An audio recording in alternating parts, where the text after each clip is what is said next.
This week's video is brought to you by the generosity of Battalion Commander Matthew Nicholson, and I'm just happy to be a Stormtrooper, Adam Jordan. You are both a credit to the Empire, my friends, and we thank you for your support.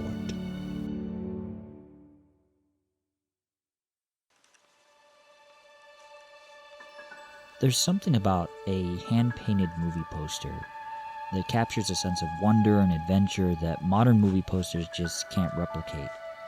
They're very nostalgic for me because those are the kind of posters that I always loved when I was a kid. So when the time came to do the poster for Star Wars Fallen Jedi, we really wanted to see if we could capture that classic hand-painted movie poster feel.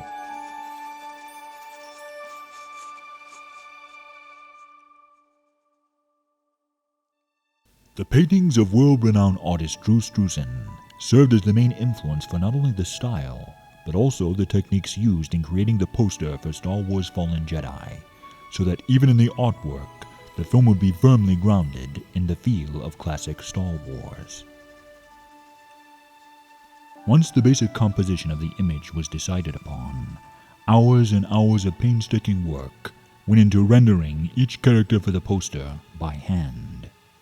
This traditional approach of using pencil and paper rather than digitally manipulating photographs not only lends an extra layer of artistry to the final piece, it harkens back to Drew Struzan's classic Star Wars film posters and expanded universe novel covers.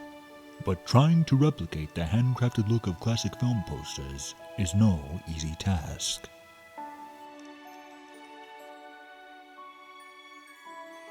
Using reference photos of all the characters from the film, I would lightly sketch them out on paper, just refining the drawing, adding more details, adding light and shading, and until I was able to achieve the best likeness possible for the poster.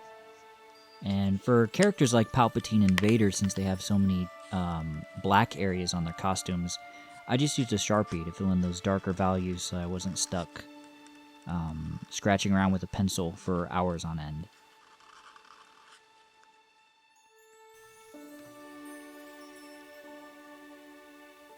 With all 9 original character illustrations successfully completed, the next step in the process is to digitize the images so they can be manipulated on the computer.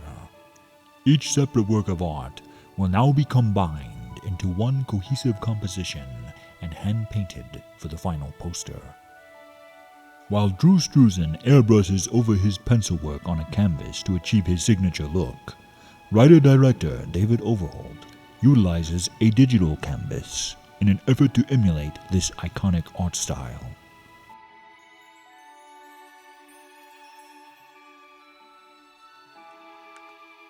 Bringing all of these illustrations onto the computer and painting them, it was definitely a challenge for sure, but it was a very enjoyable artistic challenge. Because in the past I've done a lot of comic book artwork, which it's done with a lot of harsh lines and everything.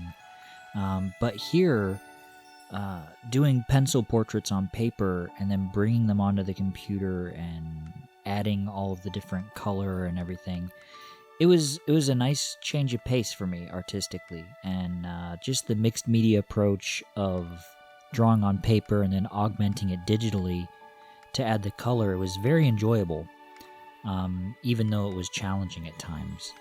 And just seeing the pencil work come to life with the color was very rewarding.